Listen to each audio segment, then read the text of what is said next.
Halo semuanya, Assalamualaikum warahmatullahi wabarakatuh.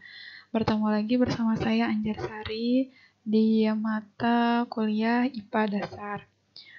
Di video kali ini kita akan membahas tentang gerak dan energi. Oke, kita simak saja video selengkapnya. Nah, sekarang saya mau menunjukkan dua buah gambar. Ini gambar yang pertama dan gambar yang kedua. Nah, coba perhatikan geraknya.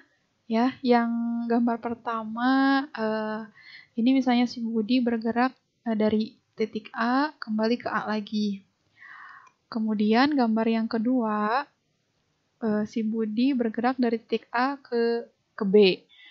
Gambar satu bergeraknya dari titik A ke B ke C ke D kembali lagi ke A. Sedangkan gambar 2 bergeraknya dari A ke titik B ya, dari titik A ke titik B. Nah, dari dua gambar ini, manakah yang dikatakan bahwa Budi itu bergerak? Ya, coba perhatikan mana gambarnya, gambar ke-1 atau gambar kedua. Nah, kalau misalnya kita perhatikan dari pengertian gerak dalam ilmu fisika atau dalam ilmu IPA merupakan suatu perubahan kedudukan atau perpindahan benda atau seseorang dari titik satu ke titik yang lainnya atau berpindah dari titik acuan. Kalau kita melihat gambar yang pertama anak berpindah dari titik A ke B ke C ke D dan kembali ke A. Sedangkan gambar yang kedua anak berpindah dari titik A ke titik B. Nah, kalau melihat dari pergerakan ini, gambar 1 itu dikatakan tidak bergerak meskipun jarak yang ditempuhnya itu lebih besar daripada gambar yang kedua. Kenapa tidak bergerak? Karena si Budi ini atau anak yang pertama ini, anak di gambar pertama ini bergerak awalnya di titik A dan kembali lagi ke titik A. Jadi dia tidak ada perpindahan posisi. Sementara gambar yang kedua, Budi itu bergerak ya dari titik A dan berakhir di titik B. Nah, ini ada perubahan posisi yaitu dari titik A ke titik B. Maka dikatakan gambar yang kedua itu dikatakan bergerak sementara gambar yang pertama tidak bergerak. Untuk jenis-jenis gerak ini ada 3 ya. Yang pertama itu berdasarkan posisi tiap-tiap partikel atau titik dalam suatu benda. Dibedakan menjadi 2, yaitu gerak translasi dan gerak putar. Untuk titik acuannya dibedakan menjadi ada gerak semu, ada gerak kreatif. Sedangkan menurut bentuk lintasannya ada 3, yaitu gerak lurus, gerak melingkar, dan gerak parabola.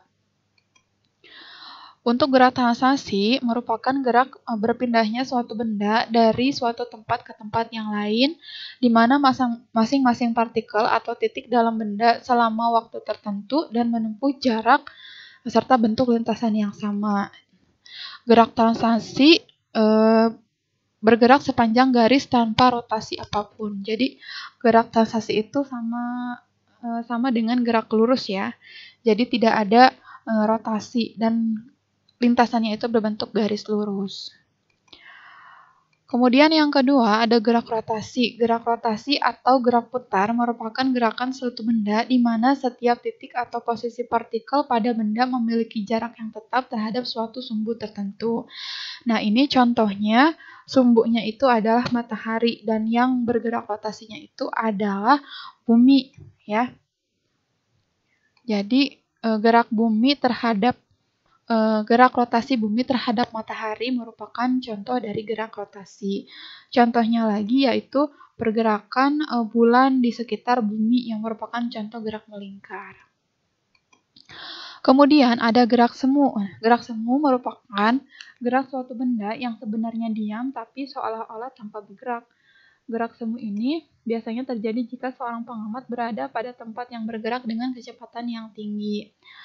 Contohnya jika kita berada di dalam kereta, ya kitanya dalam keadaan diam, sementara keretanya dalam keadaan bergerak dan kita melihat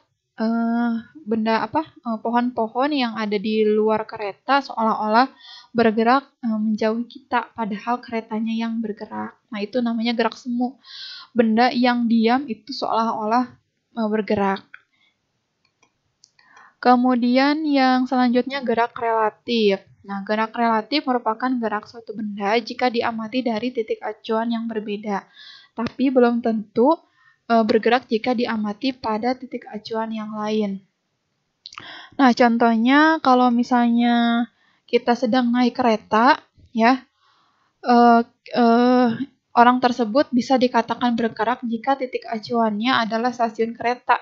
Jadi kalau kita ada di dalam kereta, kemudian keretanya bergerak, dan titik acuannya adalah stasiun kereta, maka dikatakan bahwa kita itu bergerak. Tetapi jika titik acuannya di kereta, maka kita dikatakan diam atau tidak bergerak.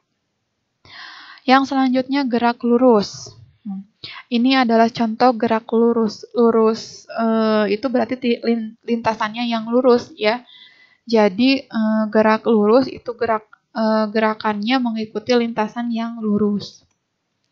Selanjutnya ada gerak parabola. Gerak parabola merupakan gerak suatu benda yang membentuk lintasan parabola atau setengah lingkaran. Ini contohnya ada peluru yang ditembakkan, ya. Nah, dia ketika ditembakkan akan membentuk suatu lintasan berbentuk parabola. Contohnya lagi misalnya benda yang ditendang dan sebagainya. Sementara untuk gerak melingkar adalah gerak suatu benda yang lintasannya berupa lingkaran dan ada titik acuannya yaitu sumbu putar. Nah, contohnya adalah gerak pada jarum jam analog. Oke, setelah kita mempelajari tentang konsep gerak, kita akan mempelajari tentang konsep energi mekanik. Sebelum membahas energi mekanik, kita bahas dulu tentang energi, ya. Pengertian energi adalah kemampuan untuk melakukan usaha atau kerja atau melakukan suatu perubahan. Jenis-jenis energi ada energi kinetik, ada energi potensial, dan ada energi mekanik.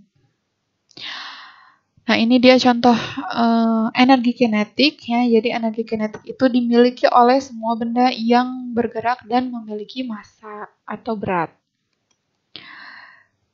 Dan semua benda yang mempunyai kecepatan itu pasti memiliki energi kinetik, ya. Kemudian, nah ini contohnya. Jadi ini pergerakan mobil, ya, yang memiliki massa dan kecepatan, maka dikatakan bahwa mobil ini memiliki energi kinetik.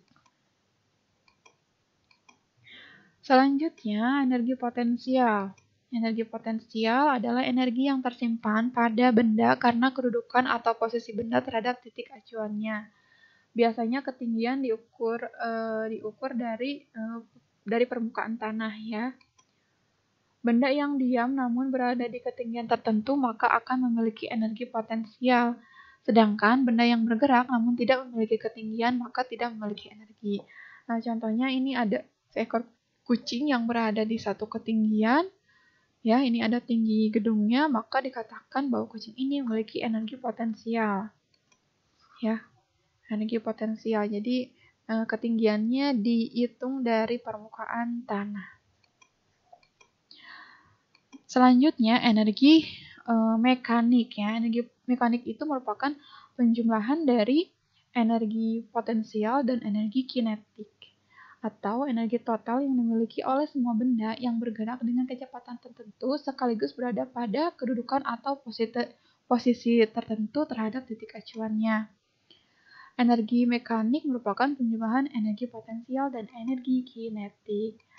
Nah, contohnya adalah ini roller coaster.